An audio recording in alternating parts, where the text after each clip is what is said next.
All right, welcome back to the Jiu Jitsu Mindset. My name is Pete Dealey. Professor Hubo is out doing great things in the world and can't be with us. So he just stuck with me today.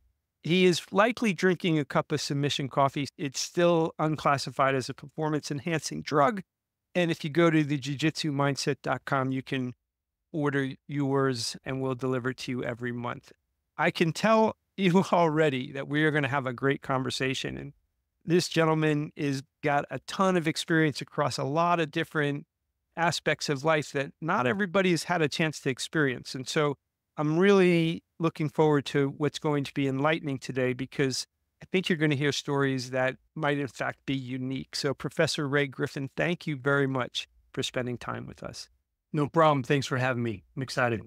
We're going to start where my interest starts because there are experiences that I don't think have an analogy. So if you've given birth to a baby, I just don't think there's anything that's like, you could really say this is similar to that.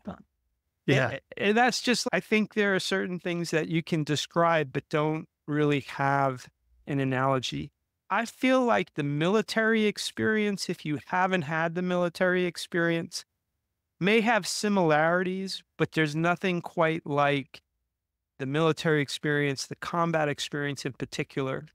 So if I may, I'd like to ask you the question of how jujitsu, both as an art and as a tool to refine your own ability to handle difficult situations, relates to your military experience. Because I think some of the stresses that military people undergo are unlike the stresses the rest of us go through on a day-to-day basis. And I know you're still in the Army and a part of that. If we could start there, I'd be really delighted. Yeah, Peter. So I feel like this could be a topic for an entire podcast. Without a doubt. There's so much there. So I started training jiu-jitsu back in 1999 here in Utah. And I actually didn't join the Army until 2009. So I was already a 4-stripe purple belt when I joined the Army. Okay. And when I joined at 32, I was married, 4 kids, number 5 was on the way. Wow. And so for me, first of all, jiu-jitsu it wasn't everything because I was married and I had a family and a job and different things, but it was a huge part of my life. Right. And so when I joined the Army, it was actually a big catalyst in me joining. Part of it was just feeling okay. The economy was going down, having issues back in 2008, joined in 2009. You know what? I knew that Pedro Sauer and a lot of other guys had worked with military, and I had spent some time with them doing that. And so I thought, you know what? If I'm going to join the military, if I'm going to join the Army, I want to get involved in this Army combatives. And actually, I had a book from Greg Thompson that he and Kid Playgirl had written, hand-to-hand combat book. That was basically the Army combatives program with some other stuff in there. That's all I knew. Okay. And so about the combatives in the Army, so I joined, I go to basic training, and very quickly, first of all, one of the things you learn, even though I had already gone in at a degree, I was 32, I was the age of most of the drill sergeants. So it was a very different experience for me than those 18, 19-year-olds. I'd been away from home, but it was still hard. I had done hard things before, right? By this point, I was a 4-stripe purple belt. I grew up in jiu-jitsu, if you will, starting in the late 90s, where it was death by, if you will, every time we roll with guys. I tell people today, you have no idea. Yeah. You literally, it was survival of the fittest. You got in every gi had blood all over it. You were just beat up after every single training session, right? Because no one was going light. Everyone was just killing each other. And you got promoted because you were still around and you survived. But that mindset of, I'm not going to give up. This sucks. I don't know what's happening to me. I don't know how to get through this yet, but I'm just going to at least survive. So basic training and then AIT after that. Yeah, there were some difficult moments, not possible moments, because I had already built that resilience in myself. Now, did it perfectly translate into life, in marriage, in business, all those? Not always. Right. Not always did I take the perfect lesson of, okay, in jiu-jitsu, we learn how to use angles and leverage. And rather than me attacking you head on, I'm going to come at an angle and flank you here. So that's how I'm going to approach my life. Instead of just, hey, I want this, boom. I'm going to approach it this. I'd be lying if I said it worked perfectly and my marriage was smooth sailing because of jiu-jitsu. Right. that my business career, that my life and all that was smooth sailing. No.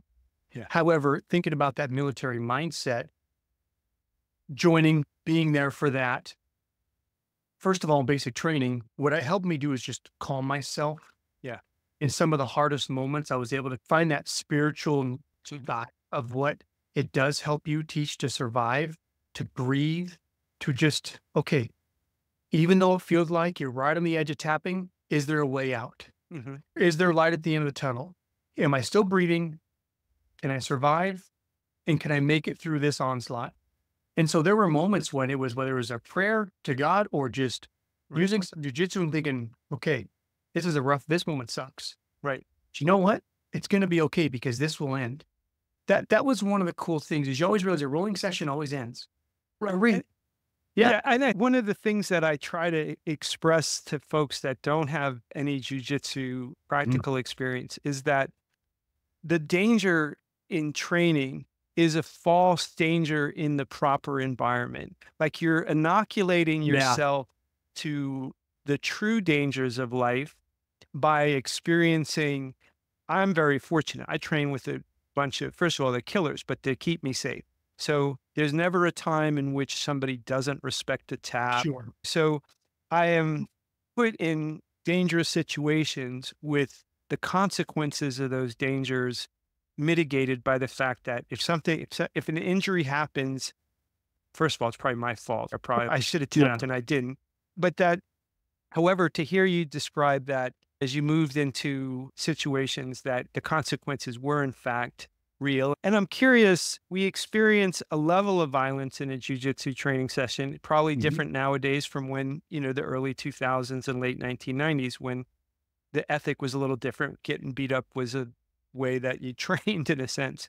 As you moved into more serious and perhaps lethal situations, did that continue to inform when, hey, you could get killed, the ultimate consequence of violence? Did that stay with you as you got into those circumstances?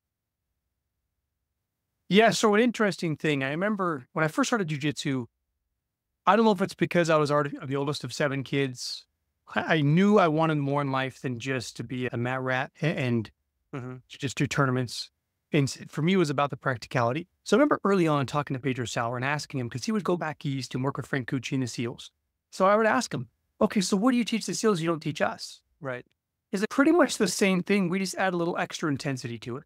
Or in this case here, we hold on a little bit longer, or we break, or whatever it is. But what I then learned was ultimately, like when I teach Army combatives, who wins the fight is the one whose buddy shows up first. Okay. Generally. But so what I feel like is early on, there was a level of seriousness to this that, hey, if you hang onto that choke a little extra long, not only are they going to be passed out, you hold on a little bit longer, there's potential for brain damage and there's potential for death. Yeah. And quite frankly, if you choke that guy and you just drop him where you are, if you were standing and he hits the curb, he might die. Yeah. And now all of a sudden, something that became a self-defense situation, you need to be prepared that you might actually be facing murder charge, manslaughter, something like that. Even though I'm protecting myself, but you're probably going to be charged or sued at least because of that. So that wasn't like first and foremost, oh my gosh, you got to be really careful with jujitsu because you're going to hurt someone, someone's going to die. But there was a certain level of severity to it and realness. However, still, how do you finish it? You tap. Once you tap, it's done. We start over. Whereas when you put the uniform on, the whole point of training, of carrying the rifle, pretty much every exercise we were doing was about closing with and destroying the enemy. Right. We don't think about the Gracie Jiu-Jitsu phases of close the distance, achieve the clinch, and take it to the ground, finish the fight. Like that's what we teach in combatives. Here's the phases. Universal fight plan is I'm going to punch you until you try to knock you out before you punch me, knock me out. The combatives or jiu-jitsu mindset of that fight plan is close, clinch, take it to the ground, or finish it. Whereas within the military, it's a close with and eliminate, destroy the enemy. Right. So it adds a level of severity. So not only is the training more real, hey, I may be in a fight for my life. So for example, one of the guys that I was training had a situation. He came back from about 6 months before in Iraq where they were coming into a room and they were looking for the bad guys. And all of a sudden, this big Iraqi jumped on his back from behind the door. Oh my goodness. That wasn't clear. And all of a sudden, his rifle's useless. He's now in a fight for his life. Right. And he even said, he said, luckily my buddy was there to turn and chuck right.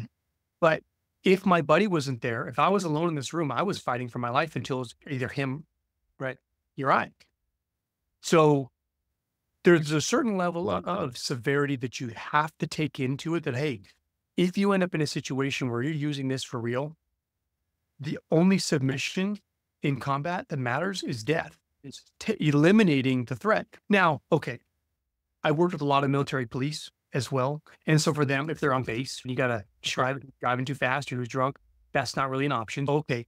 For law enforcement, handcuffing is the ultimate submission, getting them into a position where they're detained. So you can scale that back.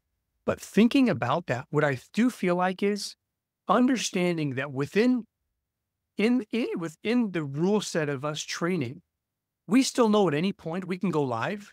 Right. And if something happened and all of a sudden you became the threat, I have a decision I can make. I can just negotiate. Hey man, I'm going to let you up. Like you just had a bad day, or you want a lot more than that. Right. It's time to choke someone out, break some arms, just look at your shoulders, or worse, if it's a worst case life and death situation. Yeah, it does. I think what is interesting to me is that notion of you're a white belt and you were stepping on the mat for the first time and you were beginning a process to develop a stronger set of psychological muscles that will carry you through other things.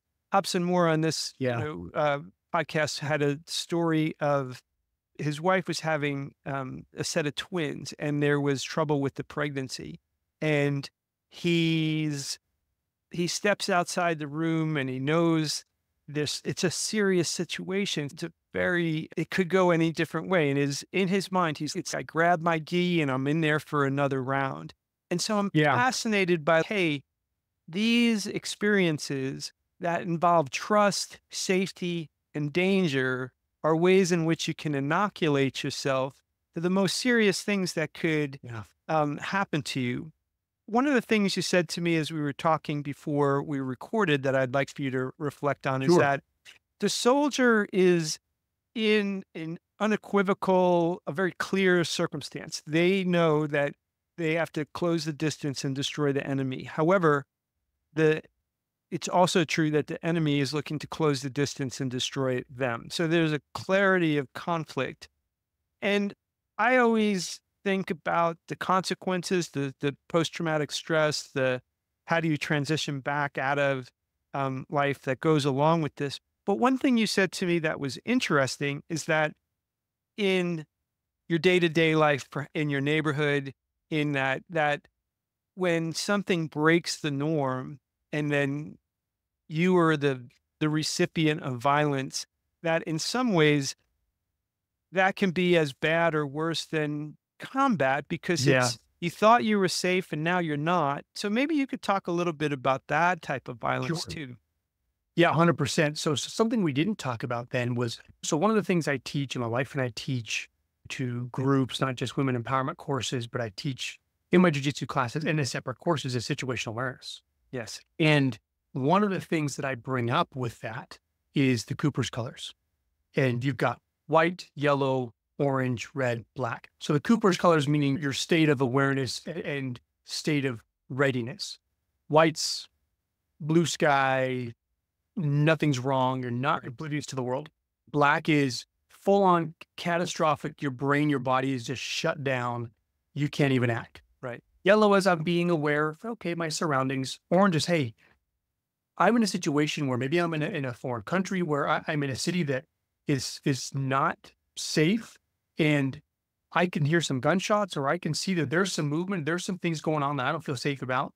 I need to be ready. And red is there's an emergency. There's gunfire. There's someone with a knife. Right. There's a problem immediately happening I have to deal with. Right. And then with that, we then think about applying the OODA loop to that. I observe it. I orient myself to it. I decide here's what I'm going to do. Then I act and I do that. So that's a whole other thing. But that mindset and understanding what that pattern looks like really helps us prepare ourselves and be aware and ready. Now, going into combat, flying into Iraq, body armor on, helmet on, rifle, loaded, just, hey guys, you're flying into a combat zone.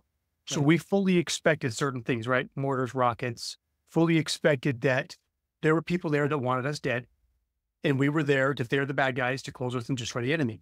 So in a way, you're always on alert, which is part of the, you mentioned PTSD. It's part of the problem with a lot of these military guys that come home that have seen a lot of combat, because the brain struggles to turn off that awareness Yeah. and becomes hyper awareness. And then it shows up at inappropriate times.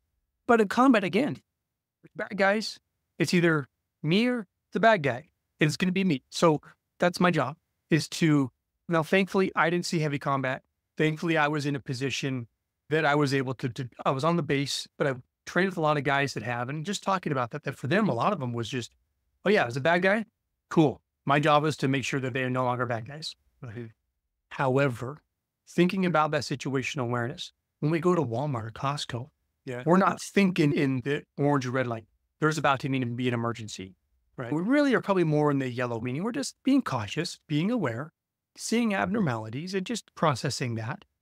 But what we don't expect to happen in our hometown is to be walking into Walmart. Next thing you know, I'm getting jumped as I get out of my car. Yeah. Or I'm on the cereal aisle, and next thing you know, there's a guy and punches the woman next to him.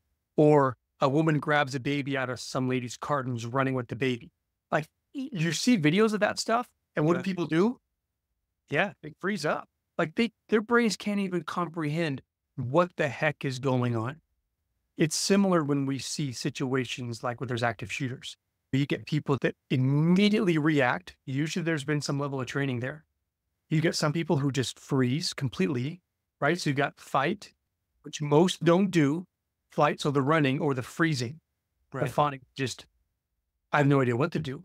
And some even talk about, my body froze up. I had no idea what to do. So in many ways, emotionally, mentally, those situations are worse, harder to deal with, more shocking than head to combat with body armor on and a uniform and a rifle. You know what your job is. Yeah. Now, that's why police officers often and firefighters deal with so much PTSD that has not been talked about or recognized nearly as much. Yeah. Because they come up on, they just left their house. They started, the next thing you know, they're coming up on an accident, and there may be kids or women that are Yeah. dead, like in horrific scenes. They go into things. And it's hard for the brain to decipher, but wait a minute, I'm in a safe place. I'm home in a suburban America. Right. So one of the cool things that jiu-jitsu does is it allows us, like you talked about earlier, to start inoculating ourselves from the stress, right? We can go from nothing to, oh my gosh, this guy's trying to choke me. Now we're still in a controlled environment, but how you train can have a huge impact in the way you deal with that. If all you ever do is roll from your knees, and a guy tackles you, comes to tackle you because you stole his parking spot in Costco, pulling in, tackles you from behind, and you've never dealt with that, and you fall on the ground, that's a new moment. You may freeze for a moment. What the heck is going on?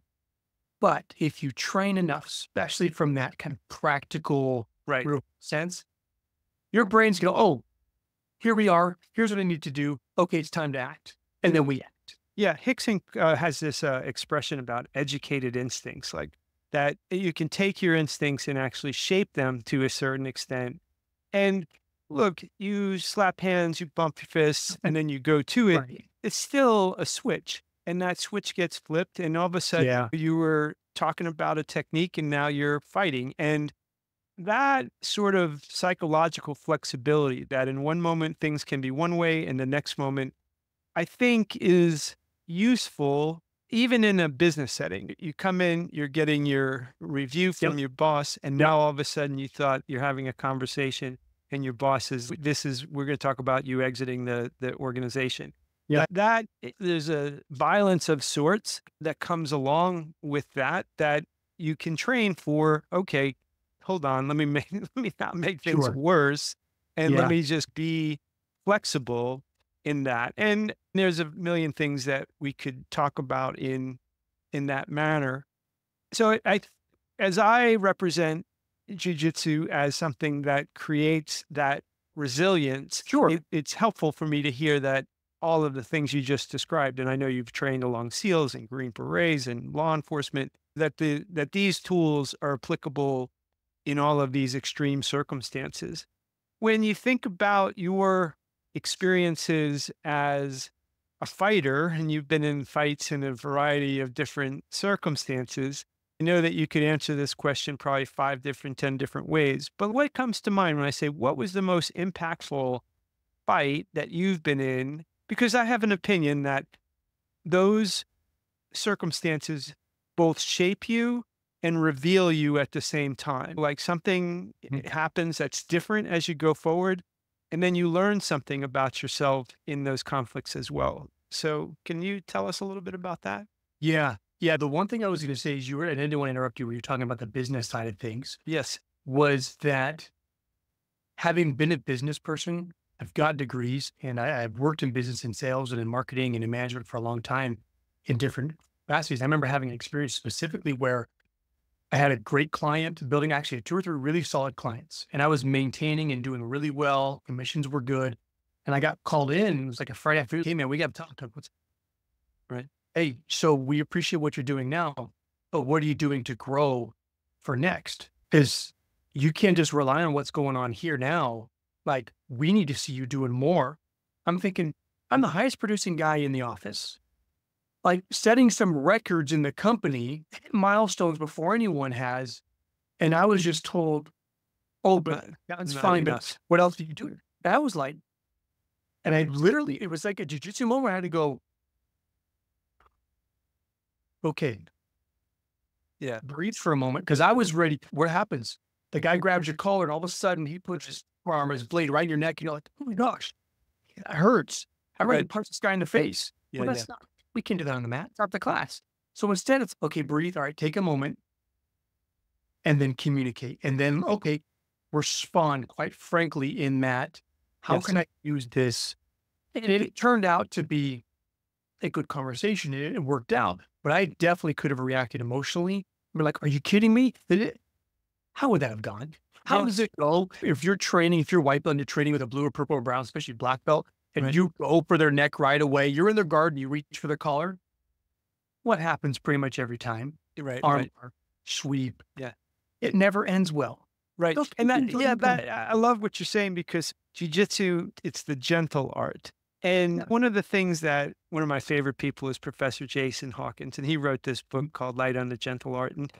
And he talks about as a master of something, the movements are effortless. And when I think about Sure. what you just described, that instead of reacting to that sort of, hey, what have you done for me lately?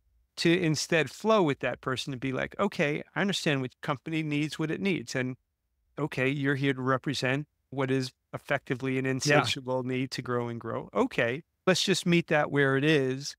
And then there's a relaxation, I think, that takes place on the other side then. Oh, okay, you're not, yeah, I might have popped you in the nose, but you just took a step back and like, all right, like Yeah.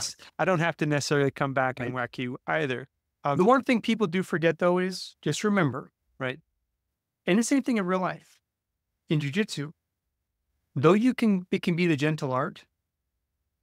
When I first started, Mhm. when you talk to Pedro Sauer and Hickson and those guys about, and the Machado brothers and Renzo Gracie, when they were coming up in training, there was nothing gentle about it. And when you need to, when it needs to go from gentle to not gentle, right, becoming unstoppable, you can do that. And it's one of the very few martial arts, one of the very few things that you can do that you can be gentle and still destroying someone. And then, oh, okay, it's time to turn it up. This is not going to end well for you. I think. And that's an amazing, which is interesting because it leads into what you had actually asked earlier was about the most memorable fight, if you will. Yeah. So there are 2, and I'll share them quickly Sure. in the interest of time. But one of them was the challenge matches. So 1999 in the academy, I'm a white belt. I've been training for probably about 8 or 9 months.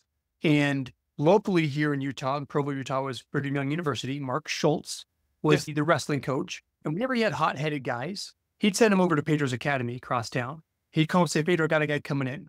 And Pedro knew what that meant. Yeah, I'm grapple with some of the guys. But what was interesting is that, and these are the daytime classes. So this is about probably 11:30, 12 o'clock. This guy comes in, big and strong. Now at the time, I'm 22 at the time. Right. And about 205 pounds. Mhm. To me, not as big as I am now, but I wasn't small, but it wasn't massive. And I'm a white belt. And so what Pedro would do is he'd look around the mat and he'd see somebody and he'd go, oh, Ray Griffin, my friend. All right, come here. And he'd call you over and, okay, you got grapple. And then he would, behind the guy, he'd give you like one of these, I can't really do the snap thing with the fingers, but he'd give you the snap if you wanted you to turn it up, right? This guy needed to be taught a lesson, or he'd just give you a thumbs like, okay, you're good, keep going. And so here comes this wrestler, right, who just looks jacked. Griffin, my friend, come here. And he puts me with him. And all I know is this guy doesn't understand anything other than maybe tapping, right? And we're starting on our knees, and he just comes in 100 miles an hour, right? I'm on my back. Okay, lock him in my guard. Next thing you know, he's like reaching to try and throw my legs. And all of a sudden, I'm like, wait a minute. Boom, lock it up. Grab his arm, quick, grab his head, triangle. And I'm squeezing for everything I got. I hear gurgling. All of a sudden, next thing you know, he's tapping. I'm like, no way. Actually, it worked. So that kind of stuff would happen. But one of the things, once I got my blue belt and I moved back to Eastern Pennsylvania, where my wife and I got married, and I walked into a karate school and said, hey, I would love to teach jujitsu. I don't know if you've heard of Gracie Jiu-Jitsu. And I'm this like 23-year-old blue belt. No business, I feel like now. I didn't know anything. Thing is, though, jujitsu is a superpower. Yeah. And up against someone who knows nothing, right, who gives you everything, especially in a striking art, it becomes a superpower. So this guy, super nice guy, humble owner, he said, you know what? Awesome. Yeah, I actually went to Philly a couple years ago to a seminar. Hoist Trace was in town, learned things, but yeah, I'll tell you what. Let me have you spar with my black belts, and then I'm going to have you spar with me, and we'll see how that goes. And if that works well, then yeah, let's have you teach us a few things. So being young, dumb, and ignorant, right? We start sparring, standing up. Okay.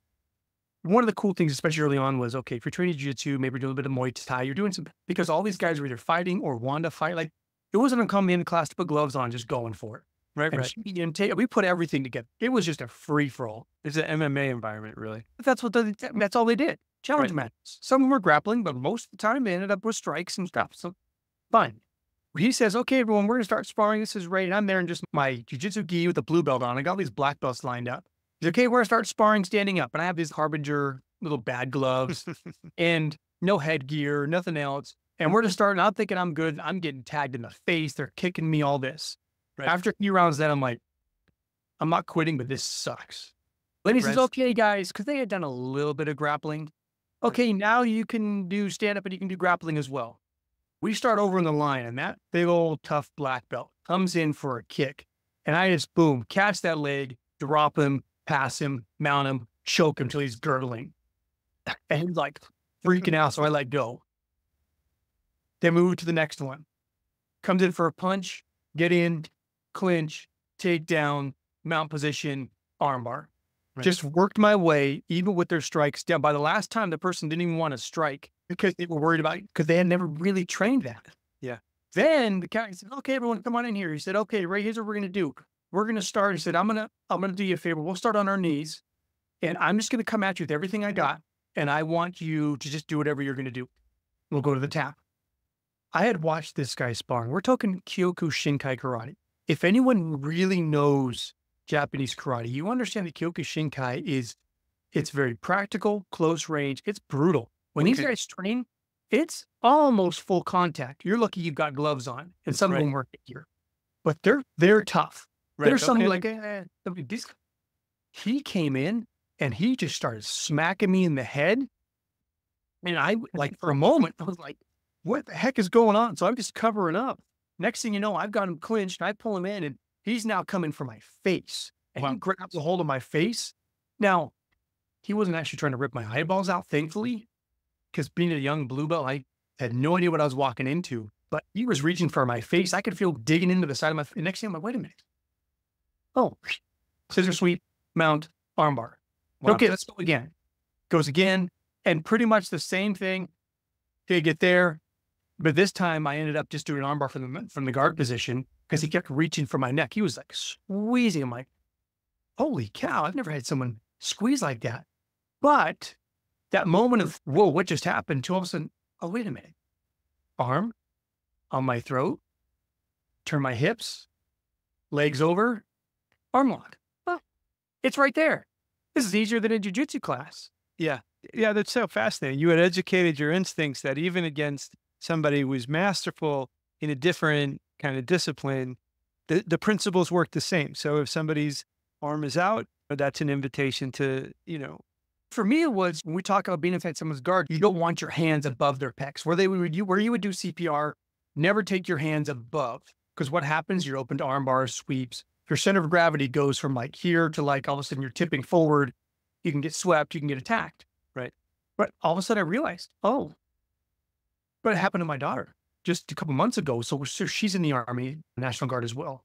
Mhm. And she teaches combatives with me sometimes. And we were teaching a course, bunch of MPs, and then we're just open grapple. And a guy gets on top of her in the mount position or in the guard position. He's grabbing her neck like he's trying to choke her. And I look over, I'm like about ready to jump in. This is my little girl. Right. Hips turned, legs come up, boom. I thought she was going to break his arm. She just straightens it out. He's tapping real quick. Yeah. And for her, because she grew up with that and grew up with me smothering her mouth, grabbing her throat, being really in her and my son being rough with her. She was like, really? That's all you got? Yeah. How wild. You're way harder than you. So I don't know which fight she would ever pick. Yeah, but it's fascinating because of how many times she's used it, not just in uniform, Right. but real life used as self-defense. So she got other stories, but just Yeah. watching that, I'm like, oh, thank goodness that instinct kicked in. Oh, yeah, that's extraordinary. And to know that your daughter could be safe in those kind of circumstances. One thing that I would like to just have you touch on is that I know you have a relationship with Pedro Sauer. It seems as though you've got a chance to train and talk to and be a part of the people that really shaped a lot of jiu-jitsu in the United States, as they were the folks that brought it from Brazil. Could you talk a little bit about the impact on you to be around people like that? Because one of the things that I find fascinating about coming to jiu-jitsu at this moment versus, for example, if you're studying Japanese karate, your relationship to the art, this art may be hundreds of years old, Sure. maybe 1,000 years old. Who knows when it starts? But I recognize that jiu-jitsu goes back before Helio Gracie. I recognize there are other people that bring a lot to the current jiu-jitsu of that time period even. However, the Gracie family does hold a special place in the world about it. Could you talk a little bit about that? Yeah. Yeah. So I got really lucky, blessed Mm-hmm. that the universe shined down on me, whatever you want to say. Yeah, yeah. When I first started training, Pedro Sauer lived locally. We're in Utah. And we would, like the afternoon classes, usually it was like 11 to 12 was technique and 12 to 1 is just open rolling. At 1 o'clock, a lot of guys would leave, but maybe one or two of us, sometimes just me, sometimes a few of us, he'd say, okay, let's go grab lunch. And we would ask him questions. Yeah. And he would answer questions. The next thing, we're hearing stories that now people are starting to hear from podcasts he's done and different things. Yeah. But we're hearing some of the original stories of the challenge matches, the original stories of things from the beach and Yeah, right. craziness that Gracie found himself in, all kinds of different things, and going and showing up and all the guys jumping out of those trucks. Yeah, these are the guys that gave us a hard time and tried to fight it. We would hear so many stories like that. And so what's unique is that we got those firsthand, either from Professor Sauer. A lot of guys got a chance because they was still fairly active in doing seminars and talking, getting those from him, but also from Hoy and Gracie, from Hickson, from Helson directly, from Hoyce, from Euler, hearing all of these stories. And what was really cool too was because Pedro was there for so long, when I traveled around the world and even the US, and I'll go in and I'll meet somebody. Like I spent time with Renzo Gracie last summer. Yeah. And he's like, oh my gosh, Pedro Sauer is one of my favorite people. We were training partners as teenagers, and I love that guy. And you start hearing all these stories and linking stories together. What really helped for me was that it turned it from just, hey, we're learning how to fight and be unstoppable, to Right. the martial arts side, where you learn the philosophy. You learn that Helio Gracie didn't just talk about what he did on the mat, but the way he ate, the Gracie diet, Yes. and the way he approached solving problems. Now, what's the older, and if you read Breed It, okay, maybe it's a little archaic, and maybe, in the 40s and 50s and 60s, how he parented and stuff was different in a different culture than we have now. However, what you don't have today, and something I've worked hard to do, is you don't have a lot of jiu-jitsu academies that understand their lineage. They don't understand where it came from. And you'll have guys say, oh, no, my lineage is Carlson Gracie. No, actually, it's not. He was one person in the mix. Who was before that? Right. Right. Where this started. If someone says, I'm only an Elio Gracie guy, well, if you learn the history, Elio and Carlos were inseparable. Right. Together, they did this. Elio had some strengths because of being younger and small. But nowadays, what a lot of people don't get is they get up, okay, guys, let's get started. Okay, we're going to start this. There's no formality. There's no bowing. Yeah, I agree. Some Yeah. places. But I've got Elio up, I have Hickson up, I have Pedro Sauer up. And it's important not only do my students understand the history and the lineage, but why that matters. What was so revolutionary about what they did? Because I've been to Japan, been to China, and I've been to Korea, and I've gotten to see a lot of the traditional martial arts there. And even in Japan, they look at Hickson still as he's a modern day samurai. Like he's not. Yeah. Yes. Yes. And guys that see the jiu-jitsu shirts, and that's why I always wear one every time I try, because all of a sudden there's an instant brotherhood. And some guys, like meeting Korea, oh, we knew about jiu-jitsu. This is what we had learned. And here's the kind of history of martial arts. And before you know it, they had a massive impact. You go to Japan now, and you're going to find great jiu-jitsu everywhere. Right. You go to Korea, and there's probably as many jiu-jitsu schools as there are taekwondo schools. Right. That seemed. Yeah. So, yeah, for me, that history it was invaluable to literally sit at the feet of the guys that were there in the beginning, or even that second generation, Pedro Sauer and those guys that were there for a lot of firsts of things happening, or were part of that fighting force that went out and did these challenge matches that put it on the map and really helped us give us the foundation that we have today. Yeah. Unfortunately, most people today don't know most of that. They don't get a lot of that because you have a student of a student of a student of a student. And I'll ask some guys I train, well, so what's your lineage? Oh, I'm not really sure. I know I got my belt from this guy, you guys belt from this guy and this guy. But they may sometimes don't even know how far it goes. Yeah, I'm right.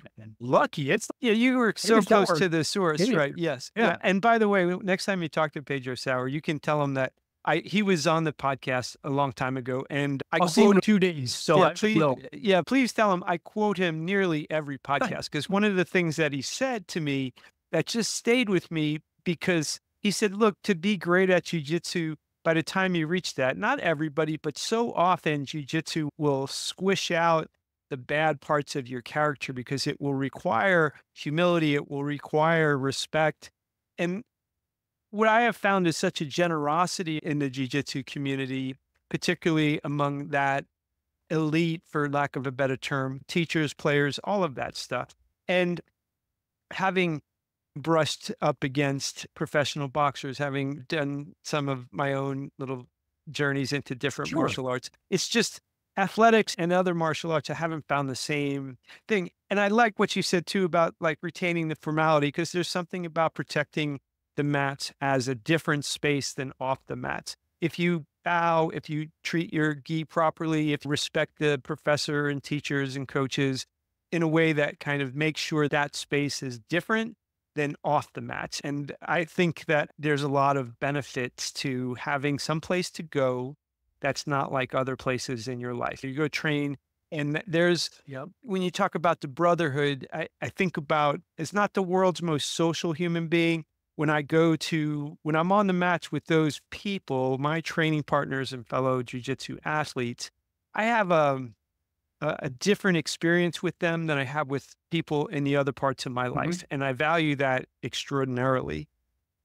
When you think about having taught for so long, and you think about having brought so much knowledge and skill to other people, do you have a story? Do you have a favorite story of your observation of how jiu-jitsu might have affected someone that you were teaching or part of your community?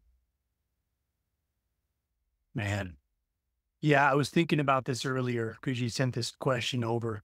Yeah. And I got really lucky. As a white belt with 4 stripes, I got given a key to start teaching a 7 a.m. class. So it was basically a review of what the night before was. Right. So early on, I got to start teaching. There's a lot I realized I had no busy teaching. And now guess what? Fast forward almost 26 years. Right. And in 2 days, I'm going to be teaching the level 1 instructor certification course with the Pedro Sauer Association. So I got a full spectrum there from one extreme to the other. Yeah. But then again, I realized there's so much more I have to learn about teaching and coaching. But thinking about it, I would say for me, the biggest thing has been my kids. Interesting. I Yeah. have tons of different students in the Army, in jujitsu, Yeah. other places, law enforcement guys. And I've had officers say, hey, man, I used something you taught me and it worked great. Yeah. And that means the world. I've had young women and others we've taught, hey, I used this and it worked. But nothing is more important to me than my own kids. Yeah. I have 8 kids. Okay. 7 of those are daughters. Oh, you are a girl dad. Me too. So yeah, I have 1 boy, 7 daughters, Yeah. from 23 down to 8. Okay. And each one of them, especially the older ones, have had to use some level of jujitsu, whether like one of my daughters, just the guy come up being creepy, trying to hug her and just framing and getting out of that, saying, don't touch me again or I'll break your arm. Wow.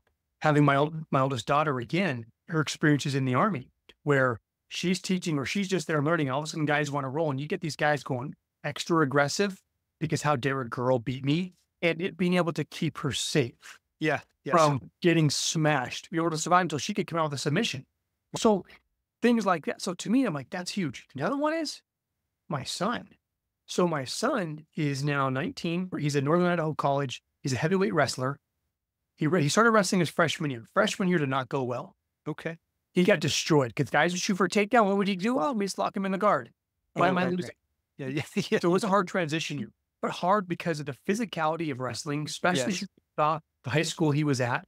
We had, I don't know how many, 20-something state championships. So they were Wow. really, really good. Old school coach, and that did it the old school way, but he didn't quit.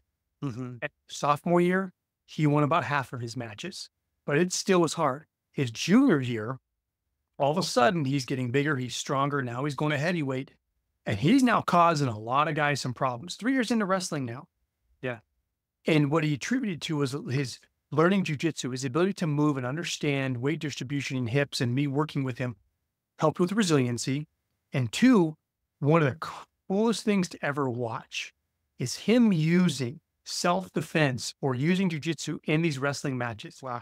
He had a guy, his junior year, he went for a head and arm throw because in heavyweights, that's not uncommon. He got a little sloppy. The guy ducked around, got to his back. So now he's there stable. The guy has around his waist, under his arms. My son's waiting in here, and the guy's leaning forward. He drops down, hands on the mat, grabs the ankle, pulls it up. The guy goes flying back. Wow. Turns, spins, gets on top, pins the guy. Wow. He jumps up like, oh my gosh, it worked. Right? Classic air hug under the arm. So when someone goes to lift you kind of thing. So there's that. Right. Another situation where another better guy, they were fighting for underhooks, and the guy started to get the underhooks. So instead of fighting, he just got his base, framed under the chin, and just started the classic front bear hug under the arms, started to frame under the chin, Right. dropping himself. And he's framing as he's using his back and getting that proper angle. As soon as the guy released, dropped for the single leg, boom, was able to get him to the ground and end up pinning that guy. Wow. So watching, and then his ability to control from like the mount position and use hooks, Right. he had guys passing out on him. He had guys that coaches freaking out, or he had, cross faces where he can't lock the arms, but he could choke with one arm. He'd have guys almost going out on him. And it was, for me, and especially his senior year, same thing, even more dominant.